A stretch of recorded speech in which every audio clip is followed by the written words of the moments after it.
حضرت ابو هريره رضی الله تعالی عنہ روایت ده چې جناب نبی کریم صلی الله علیه و آله وسلم فرمایل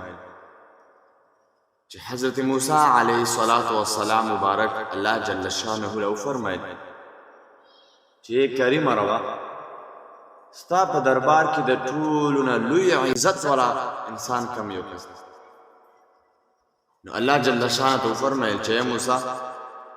زما په دربار کې د ټولو نه لوی عزت والا انسان هغه کس دی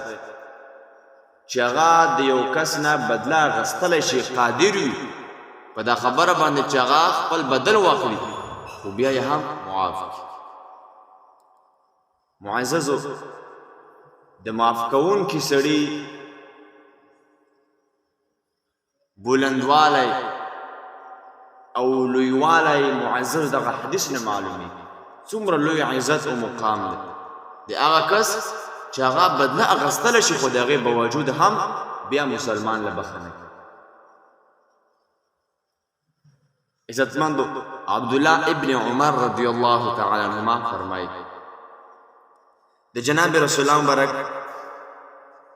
په خدمت کې یو سړی حاضر شي او عرض وکړي ای د الله رسوله زما خادم کا غلطی وکړي نو زه څومره معاف څو ځله یې معاف جناب رسول الله مبارک چوپ پاتې بیا عرض کوي ای د الله رسوله زما خادم کا غلطی وکړي نو زه دله څو ځله معافي وکړم جناب رسول الله مبارک فرمایل چې اویا ځله ورته معافي وکړم. معزز و عفو ډیر لوی د فضیلت ولسیز دی ډیر لوی بهترین صفت دی چې کله مسلمان په ځان کې پیدا کړي که مسلمان له بخښنه نه کوي نو دغه مسلمان له به الله جل شانه څنګه بخښنه وکړي چې یو مسلمان دی الله په بنده باندې رحم نه کوي یو مسلمان دی الله په بنده باندې رحم نه کوي او غلا عفو نه کوي بخښنه ورته نه کوي نو عزتمندو